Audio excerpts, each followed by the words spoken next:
ألف مبروك للمنتخب المغربي وأهلنا في المغرب، فوز على جابون 4-1.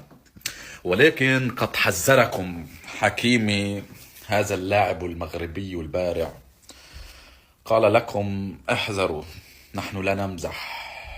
بغض النظر عن تشدد من لجنة التحكيم والتقصير، ألف مبروك، بتستاهلوا فعلا أسود الأطلس. اخواتنا المغاربة 3-1 المغرب والجابون، واخر جول لسه جاي تقريبا الدقيقة 58 ولا حاجة من البرنس ابراهيم دياز. طبعا المنتخب المغربي عامل لقاء عالمي، وادي نايف اهو، نايف اكرد والدنيا زي الفل، فكل الحب لاخواتنا المغاربه. يعني مستحيل انه تشاهد مباراة للمنتخب المغربي تكون المباراة مملة. اي نعم، دائما المنتخب المغربي يا اخي يمتع وهو يستمتع، يا اخي 4 أهداف على الجابون. منتخب خلص يعني ما يحتاج، هو خرج من مرحلة اثبات نفسه انه منتخب عالمي. لا، هو عالمي. المنتخب المغربي منتخب عالمي يا اخي، مو منتخب قاري يعني اقوى منتخب بقاره معينه بافريقيا. لا، هو منتخب عالمي. يا ابراهيم دياز يسجل ويبصم على اول اهدافه مع المنتخب المغربي. يا اخي متعه. هذا المنتخب ما يريد يدخل مباراه اذا ما كانت الجماهير كلها راضيه على ادائه. يعطيك متعه، تستمتع وياه. مستحيل اشوف مباراه المنتخب المغربي ممله. عالمي. أسود الأطلس شيء كبير يا عمري. إكرام الضيف من عاداتهم، أكرموهم بالأربعة. دياز أول أهدافه بقميص المنتخب المغربي. اسم الله عليك الكعبي، اسم الله عليك زياش، اسم الله عليك، ما شاء الله يا وليد الرقراقي. عندك كتيبة قادرة على شو؟ صنع مفاجآت مدوية على مستوى العالم ومستوى أفريقيا. ديما مغرب، أسود الأطلس شيء كبير يا عمري. مبروك. ليش ما حد بيحكي عن المنتخبات العربية؟ ليش ما حد بيحكي عن المنتخب المصري والمنتخب المغربي شو عملوا اليوم؟ شفتوا يا جدعان؟ ايه يا جدعان؟ ايه ده يا اسطى؟ ايه الحلاوة دي؟ ايه الطعامة دي؟ مصر ايه؟ مصر ايه ياض؟ جميلة قوي، اقسم بالله احبكم يا جدعان. 3-0 مصر، منتخب مو طبيعي نهائيا، اقسم بالله عملوها الرجالة رفعت راس، اقسم بالله منتخب مصر قاعد بيقدم اداء كثير كبير. والمنتخب المغربي السقية الحمراء، اقسم بالله المنتخب المغربي ديما مغرب. 4-1 للمنتخب المغربي، نتائج ايجابية ورا بعض. ايش اللي عملته مصر المغرب اليوم؟ حدا يفهمنا؟ اقسم بالله رفعوا راسنا والله، اقسم بالله.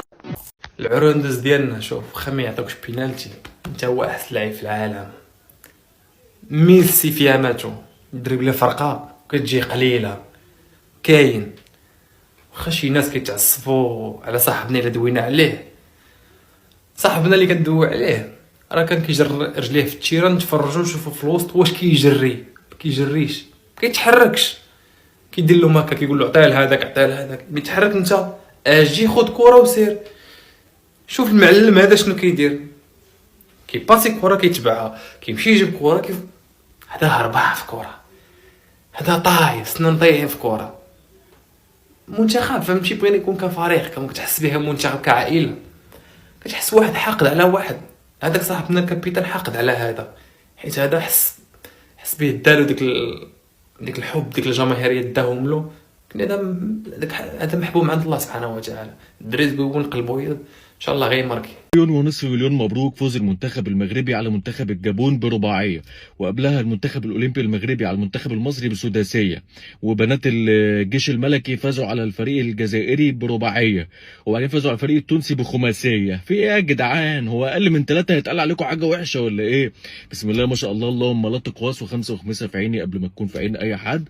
مليون مبروك. ويجي واحد يقول لك الاداء الدفاعي في المنتخب المغربي مش يا جماعه، الفرق العشوائيه اللي زي الفرق زي الجابون، زي الراس الاخضر اللي كان بيلعب مصر النهارده، الفرق دي اللعب قدامها اصعب من الفرق المنظمه، فعادي جدا. احنا المهم ان احنا فزنا بنتيجه كبيره 4-1. طبعا احنا ده اللي هو المغرب، وطبعا مبروك فوز مصر كمان، ولكن انا هنا طبعا بتكلم على المنتخب المغربي انه حقق فوز كبير، فمليون مبروك. وعلم المغرب اللي هو هينظم البطوله القادمه كده كده هيترفع، سواء في المغرب في البطوله او كل القنوات اللي ذاعت المباراه حطت علم المغرب.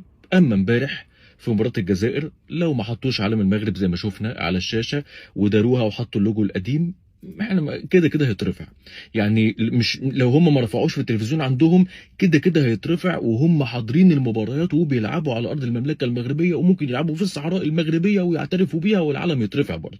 فما علينا من ده. 1.5 مليون مبروك فوز المنتخب المغربي، و1.5 مليون مبروك فوز المنتخب المصري، وبالتوفيق فيما هو قادم. نتيجه عريضه 4-1 لمنتخب المغرب و3-0 لمنتخب مصر، نتيجتين حلوين جدا. ان شاء الله القادم افضل، واذا كان في بعض الاخطاء الدفاعيه عند الفريقين فان شاء الله بنستفيد من التجارب، واحده في الثانيه في الثالثه ان شاء الله نوصل للفورمه الاعلى، ويكون نهائي كبير جدا ما بين المنتخب المغربي والمنتخب المصري في كان 2025 على ارض المملكه المغربيه، ولا عزاء للحق الدين. Non les gars, le Maroc c'est fort les gars, on dirait vous avez une équipe de fou quand même les gars, vraiment vous avez une équipe de zinzin. Vraiment, la première mi-temps j'ai pas regardé mais je me suis renseigné de ça, on m'a dit que le match il était un peu serré etc. Mais en deuxième mi-temps, on m'a dit vous les avez écrasés, c'était une singerie. Et vraiment, je vous dis la vérité, hein, vous avez une génération de fous les gars. Vraiment, l'équipe nationale du Maroc, vous avez aucune excuse. Vous avez aucune excuse. Ziyech, Brahim, Hakimi, plein d'autres. Raimi, vous avez énormément de joueurs. Les gars, vous avez des remplaçants de fou. El Kabi, il est rentré. Ouais, c'était trop. Ce mec-là, c'est vraiment une gâchette de fou. En fait, lui, à chaque fois qu'il rentre, je te jure, voilà, il marque les gars, c'est trop. Les gars, vous avez aucune excuse. Hein. Vraiment, vous avez une génération de fous. Et clairement, je vais dire un truc de fou. Pour moi, vous êtes clairement la meilleure équipe du Maghreb. Faut dire la vérité. Et là, je le dis, c'est réel. Et vraiment, les gars, aujourd'hui, Brahim Diaz, c'est un régal. Hein. C'est comme je l'ai dit. Hein.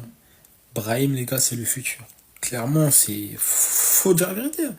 C'est lui le futur. Moi, en gros, je le dis. Et Ziyech, on va dire, aujourd'hui, c'est encore lui qui porte un peu l'équipe. Mais clairement, pour moi, celui qui va amener le Maroc à vraiment passer un cap de fou, c'est ce monsieur-là. Parce que c'est très fort, les gars. C'est très fort. Percutant, technique, efficace. Il sait marquer, faire marquer les autres. Vraiment, sur lui, là, j'aime trop. Rien à dire. Vraiment, grosse force à vous, les Marocains. Et c'est très fort.